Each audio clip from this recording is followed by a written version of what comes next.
오늘 본문은 어릴 때부터 귀신이 들려서 일생토록 고통받던 한 소년에게서 예수님이 귀신을 내쫓아 주신 사건입니다.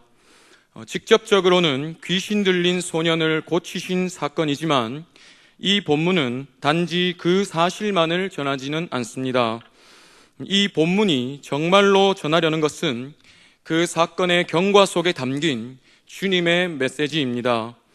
저는 오늘 이 본문을 통해서 우리에게 던지시는 주님의 메시지에 집중하면서 함께 말씀을 나누고자 합니다. 그러기 위해서 오늘 본문을 처음부터 차근차근 한번 살펴보도록 하겠습니다. 오늘 본문은 이렇게 시작합니다. 본문 14절을 한번 함께 읽겠습니다. 이에 그들이 제자들에게 와서 보니 큰 무리가 그들을 둘러싸고 서기관들이 그들과 더불어 변론하고 있더라.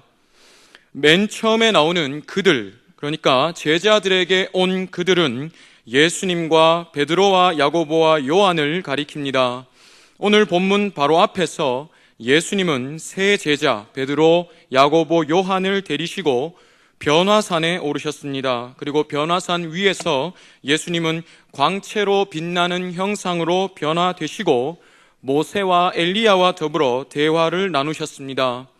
또 하늘의 하나님은 그곳을 구름으로 가득히 덮으시고 예수님을 향하여 이는 내 사랑하는 아들이라고 말씀해 주셨습니다.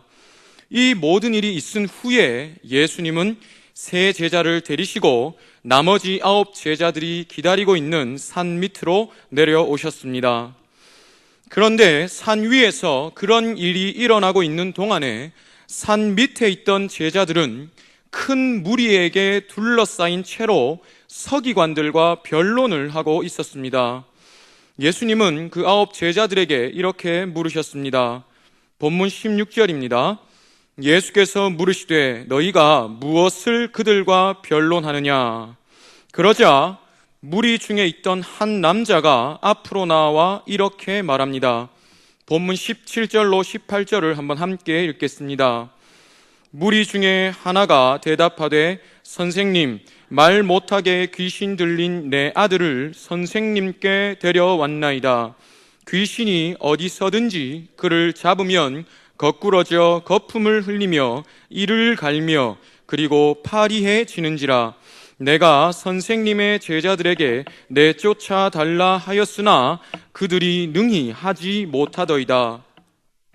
한 남자가 자기의 귀신 들린 아들을 고치기 위해서 예수님께 데려온 것입니다.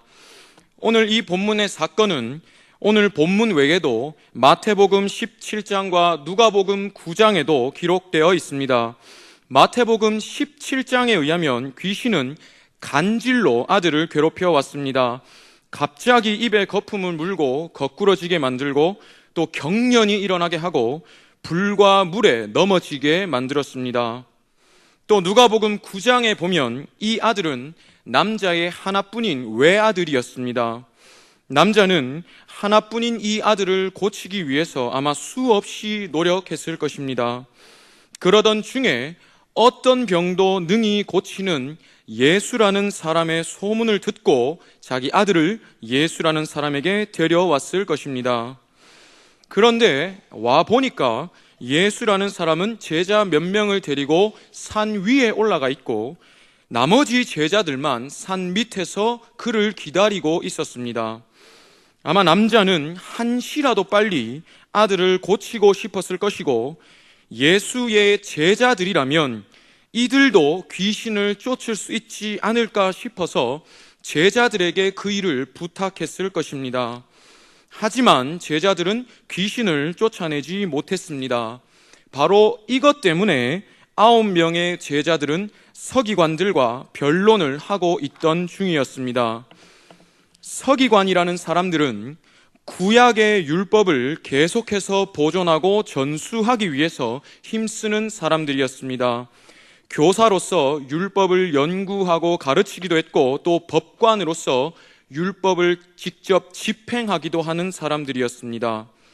따라서 이런 서기관들에게 예수님은 눈에 가시 같은 존재였습니다.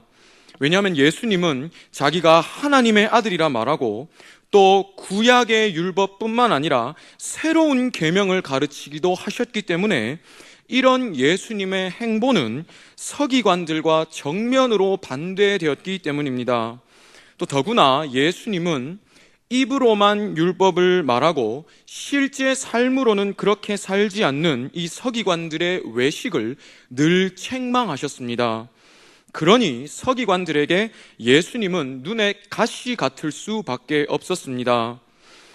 오늘 이 변화산 밑에 서기관들이 있었던 것도 어떻게 해서든지 예수님께 시비를 걸 틈을 쫓았기 때문입니다. 서기관들에게 늘 문제가 되었던 것은 예수님의 지혜와 능력이었습니다.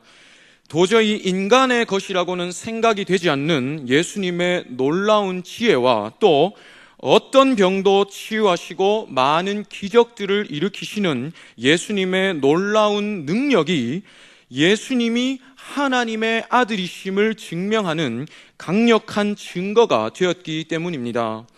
그래서 오늘 예수님의 제자들이 귀신을 쫓아내지 못한 사실은 서기관들에게 아주 좋은 시비거리가 되었을 것입니다. 본문 18절에서 아들을 데려왔던 남자가 예수님께 한 말을 보면 알 수 있습니다. 남자는 예수님께 내가 선생님의 제자들에게 내쫓아 달라 하였으나 그들이 능히 하지 못하더이다 라고 말합니다. 이때 그들이 능히 하지 못하더이다 라는 말은 원어상으로 그들에게는 이 일을 해낼 만한 능력이 없더이다는 말입니다. 이제 이 사건은 단순히 귀신을 쫓고 안 쫓고의 문제가 아니라 제자들에게 능력이 있느냐 없느냐의 문제가 되었고, 이제 마침내는 예수님께 능력이 있느냐 없느냐의 문제가 되어버린 것입니다. 9명의 제자들은 이런 지금 현재의 사태에 단초를 제공한 그 9 제자들은 서기관들과 변론하고 있었습니다. 이 변론하다는 말은 원어상으로 어떤 관점을 관철시키기 위해서 고집스럽게 투쟁하다는 말입니다. 단순히 그냥 말싸움을 하고 있더라 이런 이야기가 아니고, 내가 가지고 있는 이 생각을 너도 받아들이게 하기 위해서 아주 고집스럽게 투쟁하다는 의미입니다. 자기들에게 귀신을 쫓아낼 능력이 없다는 것이 나타나버린 9 제자들은 율법에 능통하고 또 자기들보다 훨씬 더 지식이 뛰어난 이 서기관들에게 분명히 아주 강력하게 공격받고 있었을 것입니다. 그런 중에 예수님이 내려오신 것이죠. 예수님은 안타깝고 속상한 심정으로 제자들을 꾸짖으셨습니다. 본문 19절을 한번 함께 읽겠습니다. 대답하여 이르시되 믿음이 없는 세대여, 내가 얼마나 너희와 함께 있으며 얼마나 너희에게 참으리요, 그를 내게로 데려오라 하시매. 믿음이 없는 세대여, 내가 지금까지 너희와 함께 하면서 그렇게 많은 것을 가르치고 보여주고 또 경험하게 해줬건만 너희는 아직도 믿음이 없느냐? 내가 얼마나 더 너희와 함께하며 또 얼마나 더 너희의 믿음 없음을 참으리요 말씀하신 것입니다. 그런데 마태복음 17장과 누가복음의 본문을 보면요, 이때 예수님은 믿음이 없고 패역한 세대여라고 말씀하셨습니다. 패역한이라는 말은 원어상으로 옳다고 받아들여지는 어떤 가치에서 벗어나게 만드는 원인, 분명하게 있는 가치를 거스르게, 그 가치를 받아들이지 못하게 만드는 원인이라는 뜻입니다. 빌립보서 2장 15절에 이렇게 기록되어 있습니다. 한번 함께 읽겠습니다. 이는 너희가 흠이 없고 순전하여 어그러지고 거스르는 세대 가운데서 하나님의 흠 없는 자녀로 세상에서 그들 가운데 빛들로 나타내며. 이때 어그러지고 거스르는 세대에서 거스르는 이라는 말이 오늘 예수님이 패역한 세대여라고 하신 그 패역한과 같은 말입니다. 하나님은 하나님의 백성들이 진리에서 어그러지고 이 진리에서 벗어나는 세상의 세대 속에서 흠없고 순전하기를 바라시는데, 오늘 본문에서 제자들은 자기들의 믿음이 없는 것 때문에 그 자리에 모여있는 온 무리들이 이 진리를 거스르게 만들어버리고 예수님의 능력을 의심함으로써 예수님의 복음으로부터 벗어나게 만드는 원인이 되고 만 것입니다. 예수님은 이것을 꾸짖으셨습니다. 그리고 이런 상황에서 이제 예수님이 역사를 시작하십니다. 정말로 남자가 그를 내게로 데려오라 하신 예수님의 말씀대로 자기 아들을 예수님 앞에 데려왔습니다. 아들 안에 있던 귀신은 예수님을 보고 아들로 하여금 발작을 일으킵니다. 경련을 일으키게 합니다. 거품을 물고 굴러다니게 합니다. 예수님은 남자에게 아이가 언제부터 이렇게 되었느냐 물으셨고, 남자는 어릴 때부터 그랬노라고 대답합니다. 그리고서 남자는 예수님께 이렇게 말합니다. 본문 22절을 한번 함께 읽겠습니다. 귀신이 그를 죽이려고 불과 물에 자주 던졌나이다. 그러나 무엇을 하실 수 있거든 우리를 불쌍히 여기사 도와주옵소서. 귀신이 아들을 죽이려고 불과 물에 던졌다고 말하는데, 이때 죽이다라는 말은 파괴시키다, 잔인하게 파멸시키다는 뜻입니다. 단순히 아이고 우리 아들이 귀신 때문에 죽을 지경입니다 이런 말이 아닙니다.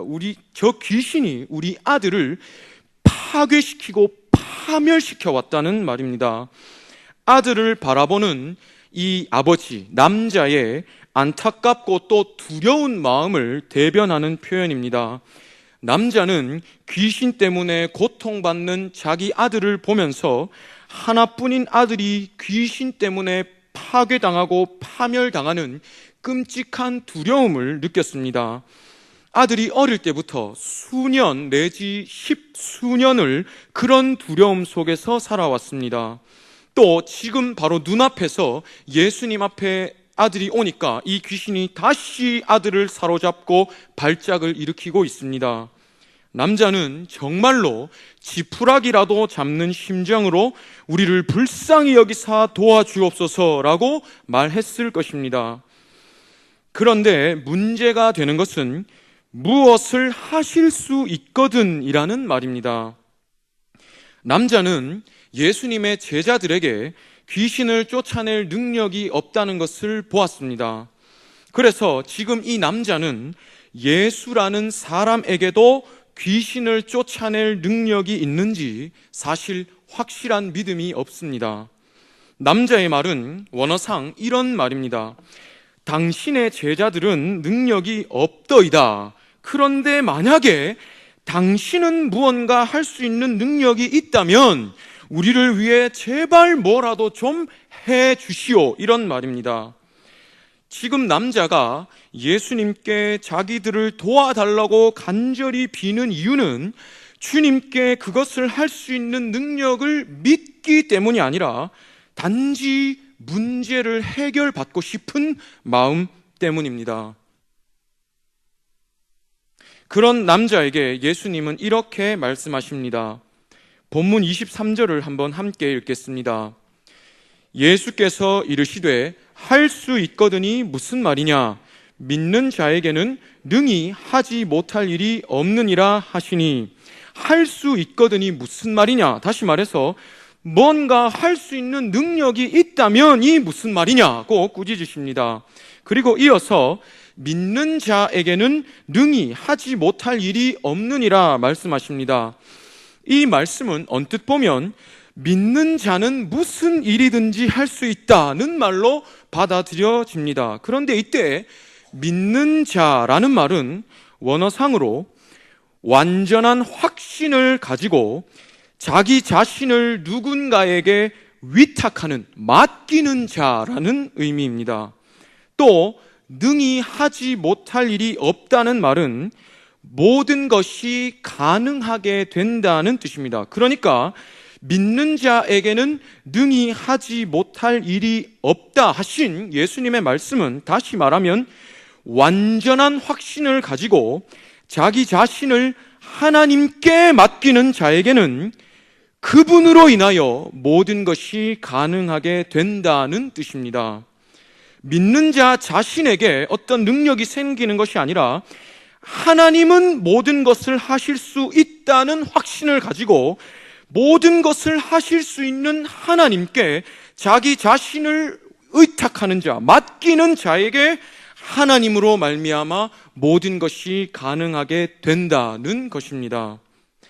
이 말씀을 들은 남자는 이렇게 외칩니다. 본문 24절을 함께 읽겠습니다. 곧 그 아이의 아버지가 소리를 질러 이르되 내가 믿나이다. 나의 믿음 없는 것을 도와주소서 하더라. 내가 믿습니다. 나의 믿음 없는 것을 도와주소서라고 외칩니다. 그냥 지나갈 수 있지만 이 외침에서 남자가 간구하는 방향이 완전히 바뀐 것을 알 수 있습니다. 이전에는 보세요, 내 아들이 지금 귀신 때문에 고통받고 있습니다. 뭔가 하실 수 있으면 제발 무슨 일이라도 해 주십시오 라고 간구했다면, 이제는 내가 믿습니다. 내가 믿고 싶습니다. 나의 믿음이 없음을 도와주세요 라고 간구하게 되었습니다. 남자가 기도하는 이유가, 기도하는 방향이 자기 눈앞에 있는 문제에서 자기의 믿음으로 바뀌었습니다. 그리고 그제야 비로소 예수님은 치유의 역사를 완성하십니다. 아들 안에 있는 귀신을 꾸짖으시고 내쫓으사 쓰러진 아들의 손을 잡아 일으키셨습니다. 서두에서 말씀드렸듯이 저는 오늘 예수님이 귀신을 내쫓으신 사건 자체가 아니고 이 사건에 담긴 주님의 메시지에 집중할 것이기 때문에 귀신을 내쫓으신 과정은 과감하게 생략하겠습니다. 이 모든 역사를 마치신 후에 9 제자들은 예수님께 조심스럽게 나와서 주님, 우리는 어찌하여 능히 그 귀신을 쫓아내지 못했나이까? 라고 여쭈었습니다. 사실 할 말이 없죠. 너무 부끄럽죠. 조심스럽게 가서 우리는 왜 그 일을 못했습니까? 라고 묻습니다. 그런 제자들에게 예수님은 이렇게 답하셨습니다. 본문 29절을 한번 함께 읽겠습니다. 이르시되 기도 외에 다른 것으로는 이런 종류가 나갈 수 없느니라 하시니라. 이 말씀을 원어로 다시 보면 기도로서가 아니면 누구도 이런 종류를 나가게 할 수 없다는 말씀입니다. 그런데 주님의 이 똑같은 말씀을 마태복음 17장은 이렇게 기록하고 있습니다. 마태복음 17장 20절에 주님의 말씀을 한번 함께 읽겠습니다. 이르시되 너희 믿음이 작은 까닭이니라. 진실로 너희에게 이르노니 만일 너희에게 믿음이 겨자씨 한 알만큼만 있어도 이 산을 명하여 여기서 저기로 옮겨지라 하면 옮겨질 것이요 또 너희가 못할 것이 없으리라. 이때 예수님이 너희에게 믿음이 작기 때문이다 라고 하실 때 그 작다는 믿음의 양이 작다는 것이 아니고 질적으로 작다, 질적으로 믿음이 부족하다는 의미입니다.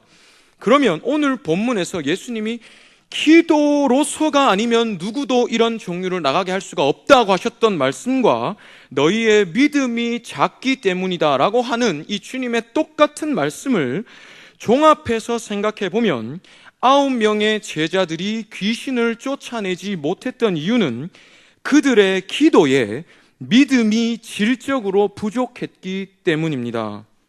만약에 기도하는 제자들의 믿음이 질적으로 작지 않았다면 기도하는 제자들에게 질적으로 작지 않은 믿음이 겨자씨 한 알만큼만 있었어도 산들도 제자들의 말에 따라서 순종했을 것입니다. 그렇다면 질적으로 작지 않은, 질적으로 큰 믿음은 어떤 믿음일까요? 마태복음 15장에서 확인할 수 있습니다. 예수님이 두로와 시돈 지방에 이르셨을 때 이방 여인 한 사람이 자기 딸을 데리고 와서 예수님께 외쳤습니다. 주 다윗의 자손이여, 나를 불쌍히 여기소서. 내 딸이 흉악하게 귀신 들렸나이다. 그런데 예수님은 이 여인에게 대답도 하지 않으셨고 심지어 시선도 주지 않으셨습니다. 그러나 여인은 아랑곳하지 않고 계속해서 주님, 우리를 불쌍히 여십시오 외쳤습니다. 나중에는 제자들이 민망하게 생각하면서 예수님, 저 여인이 계속 우리를 따라오면서 저렇게 소리 지르는데 돌아가라고 좀 돌려보내십시오 라고 말씀을 드립니다. 예수님은 계속해서 외치는 그 여인에게 이렇게 말씀하십니다. 자녀의 떡을 취하여 개들에게 던짐이 마땅하지 아니하니라. 이스라엘 외에, 유대인들 외에 이방인들에게는 내가 구원을 베풀 수 없다는 의미로 말씀하신 것입니다. 사실 이것이 주님의 진짜 마음은 아니시지요. 그런데 그러자 이 말씀을 듣고 여인이 이렇게 이야기합니다. 마태복음 15장 27절을 한번 함께 읽겠습니다. 여자가 이르되 주여 옳소이다마는 개들도 제 주인의 상에서 떨어지는 부스러기를 먹나이다 하니, 여인의 이 말을 들으시고 예수님은 이렇게 말씀하셨습니다. 15장 28절을 계속해서 읽겠습니다. 이에 예수께서 대답하여 이르시되 여자여 내 믿음이 크도다. 내 소원대로 되리라 하시니 그때로부터 그의 딸이 나으니라. 내 믿음이 크도다 말씀하셨습니다. 여인의 어떤 부분이 질적으로 큰 믿음이라 인정받았을까요? 여인은 온전한 떡도 바라지 않았습니다. 그저 상에서 떨어지는 부스러기, 그것만이라도 족하다 믿었습니다. 주님께서 바닥에 떨어지는 부스러기만큼만 은혜를 베풀어 주시면 내 딸이 능히 고침을 받을 수 있다는 것입니다. 반대로 말하면 부스러기만큼만이라도 주님이 은혜를 베푸시지 않으면 내 딸은 절대로 고침 받을 수 없다는 것입니다. 이것이 주님이 질적으로 크다 인정해 주신 믿음입니다. 제자들은 이런 믿음으로 기도하지 않았던 것이 분명합니다. 왜냐하면 본문의 사건이 있기 전에 마가복음 6장에서 제자들은 귀신을 쫓아내는 역사를 경험한 적이 있습니다. 마가복음 6장 7절을 한번 함께 읽겠습니다. 12 제자를 부르사 둘씩 보내시며 더러운 귀신을 제어하는 권능을 주시고, 12절로 13절을 계속해서 읽겠습니다. 제자들이 나가서 회개하라 전파하고 많은 귀신을 쫓아내며 많은 병자에게 기름을 발라 고치더라. 예수님이 12 제자들을 둘씩 짝지어서 곳곳으로 보내시면서 귀신을 제어하는 권능을 주신 적이 있었습니다. 제자들은 예수님께 보냄을 받아서 곳곳으로 다니며 회개의 복음을 전파하고 또 더러운 귀신을 쫓아내시는 도구로 쓰임 받은 적이 있었습니다. 아마 제자들은 그때의 경험을 기억하면서 오늘 본문에서는 질적으로 작은 믿음으로 기도했을 것입니다. 자기들이 귀신을 쫓아낸 적이 있는 경험을 의지하면서 귀신을 쫓아내는 능력이 마치 내 안에 있는 것처럼 생각하고 참된 믿음으로 기도하지 않았을 것입니다. 제자들에게 만약에 질적으로 작지 않은 큰 믿음이 있었다면 제자들은 이렇게 기도했을 것입니다. 모든 능력은 하나님께 있습니다.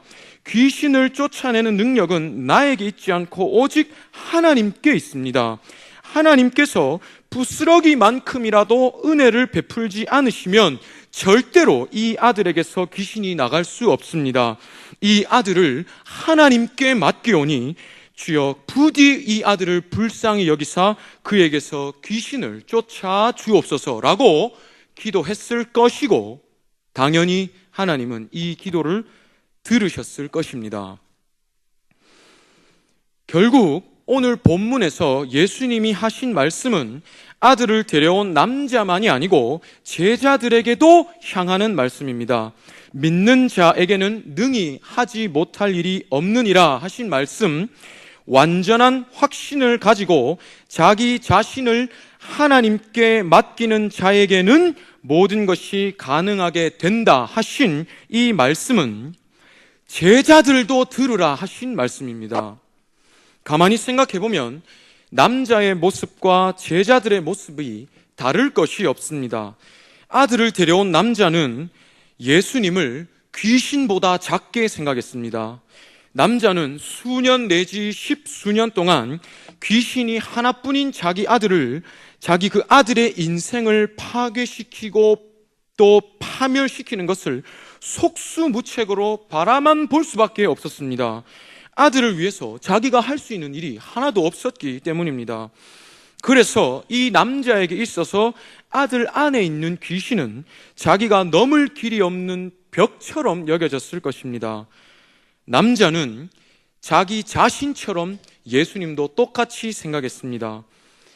예수님도 이 귀신보다 작게 생각하고 예수님의 능력을 확실하게 믿지 못하고 혹시나 능력이 있다면 제발 뭐라도 해달라고 울부짖었습니다.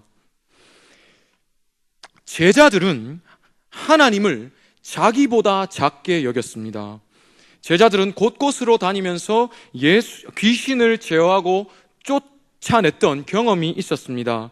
제자들에게 있어서 아들 안에 있는 귀신은 예전에 내가 쫓아낸 적 있는 귀신들 중에 하나처럼 보였을 것입니다.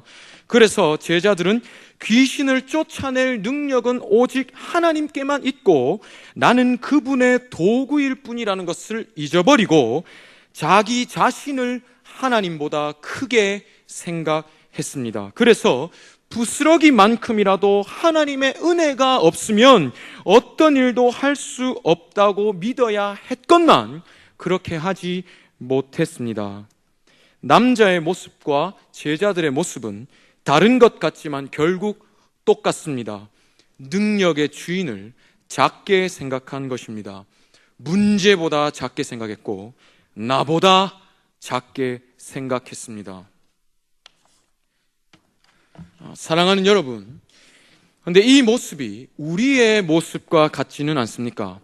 나를 둘러싼 문제 앞에서 우리의 모습이 이렇지는 않는지 생각해 보아야 합니다. 눈앞의 문제에 비해서 한없이 작은 나 자신만 바라보다가 나도 모르게 전능하신 하나님마저도 나처럼 이 문제보다 작게 생각하지는 않습니까? 혹은 이미 해결받아 본 적 있는 그 경험만 의지하고 기억하고 나도 모르게 그 은혜를 주셨던 하나님을 나보다 작게 여기지는 않습니까? 만약에 그런 모습이 우리에게 있다면 오늘 본문 속에서 하신 예수님의 말씀, 완전한 확신을 가지고 자기 자신을 하나님께 맡기는 자에게는 모든 것이 가능하게 된다라고 하신 이 말씀은 오늘 우리에게도 향합니다. 오늘 본문 속 남자와 제자들만이 아니라 우리에게도 향합니다. 오늘 우리에게도 동일하게 말씀하십니다. 나는 너의 문제보다 큰 하나님이다. 나는 너 자신보다 큰 하나님이다. 모든 것이 나에게 달렸음을 확실하게 믿고 너 자신을 나에게 맡기면 나로 말미암아 너에게 모든 것이 가능하게 되리라. 그리고 하나님은 우리에게서 이 고백을 듣기를 원하십니다. 오늘 본문에서 결국 남자에게서 터져나오게 하신 고백입니다. 본문 24절을 한번 함께 읽겠습니다. 곧 그 아이의 아버지가 소리를 질러 이르되 내가 믿나이다. 나의 믿음 없는 것을 도와주소서 하더라. 관건은 문제 자체가 아니라 우리의 믿음입니다. 문제의 크고 작음이 관건이 아니라 우리의 믿음이 관건입니다. 10원이냐 100억이냐 감기냐 암이냐 우리에게나 그 문제의 경중이 다르지 10원이든 100억이든 감기든 암이든 전능하신 하나님, 능력의 주인께는 다를 것이 없습니다. 우리를 둘러싼 문제로부터 구원받는 데 있어서 관건은 문제 자체가 아니라 우리의 믿음입니다.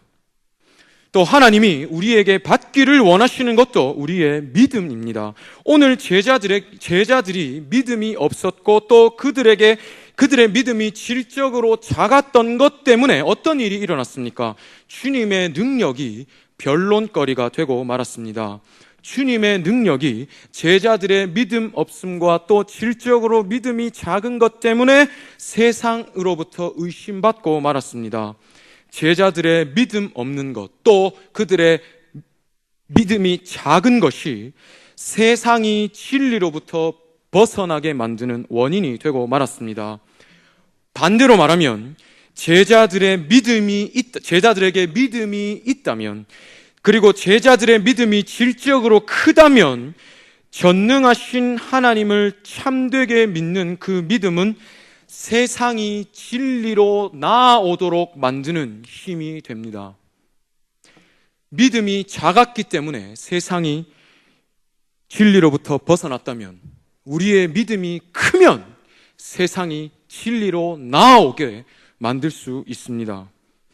어그러지고 거스르는 이 세대 속에서 우리가 흠없고 순전한 믿음, 질적으로 큰 믿음, 하나님을 정말로 능치 못함이 없으신 전능한 하나님으로 믿는 이 참된 믿음을 우리가 이 세대 속에서 발휘함으로써 이 세대가 빛이신 하나님께로 나아오게 되기를 하나님은 원하십니다. 오늘 우리를 통해서, 우리의 이 믿음을 통해서 하나님은 기쁨을 받기를 원하십니다. 우리의 믿음이 이러할 때 하나님을 기쁘시게 할 수 있습니다. 문제보다 크신 하나님, 나 자신보다 크신 하나님, 능치 못함이 없으신 능력의 주인, 그분께 전적으로 확신하며 우리 자신을 또 우리의 문제를 의탁하는 질적으로 큰 믿음을 가진 우리 모두가 되기를 간절히 기도합니다. 그래서 이 문제로부터 구원받으며 하나님이 허락하신 한 번뿐인 우리의 이 인생을 세상이 하나님으로 나오게 만드는 영원히 가치 있는 삶을 살아가는 우리 모두가 되기를 간절히 기도합니다.